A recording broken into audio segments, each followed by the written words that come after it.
Philippines rejects Trump, dumps decades-old military pact with the United States. Here's a summary of the article. The Philippines has told the United States it will scrap a major security pact that has allowed American forces to train in the country for decades, according to reports.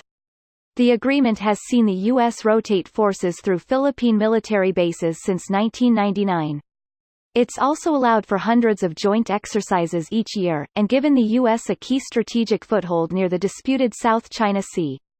The agreement remains in force for now, but will lapse in 180 days.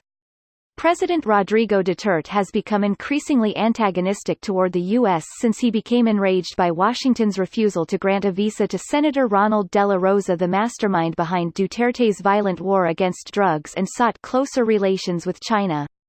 Duterte said in an angry speech late Monday that President Donald Trump has tried to save the agreement, but talks fell apart. Duterte accused the U.S. of meddling in Philippine affairs, saying, "America is very rude.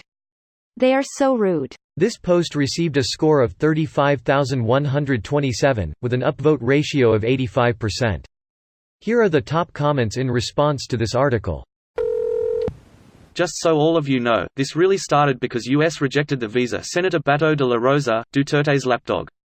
This was not even in the public conversation a few months ago. All this shit are done to just make a point that they can spit even the US if they mess with their mob. Politics here in the PH does not even involve any ideology. Just pure greed and power mongering. I thought Duterte already rejected the military pact when he took office? Didn't he already cancel all of the U.S. military exercises that usually happens in the Philippines? The overall U.S. presence is diminished in the pie for sure, but there is still some fairly heavy investment on both sides on building interoperability and maintaining a U.S. presence, at least in terms of finances, logistics and advisory elements. The annual exercises like Balikatan as well as smaller joint combined exchange training events still occur.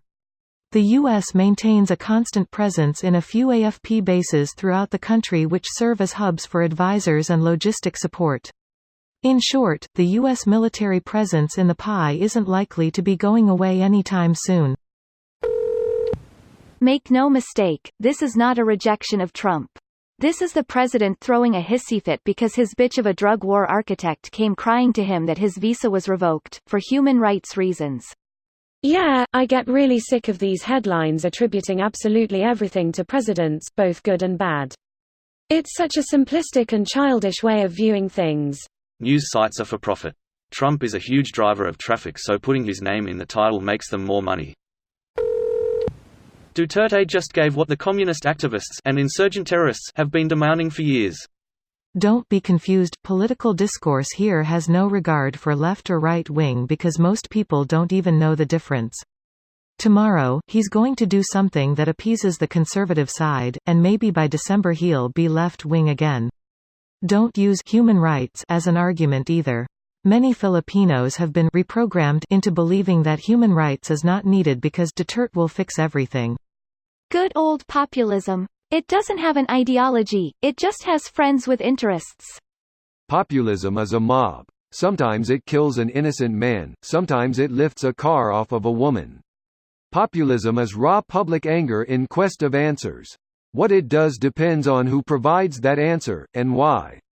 This isn't necessarily true. It can be uplifting. With the Bolsonaros, Trumps, and Duertes, there are also the Lulas, Corbyns, and Bernies that are generally the people's first choice, but the establishment smears and plots against the later folks see they're not corporation, finance-friendly as their right-wing populist counterpoints.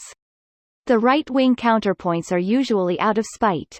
The world's corporate establishment, with their foresight that doesn't go past the next fiscal year, will happily let the Amazon or additional environmental and finance regulations. This video was automatically created by Reddit to speech. The article and comments in this video were selected from Reddit according to their upvotes, and any paraphrasing was performed by smmry.com, without any human intervention.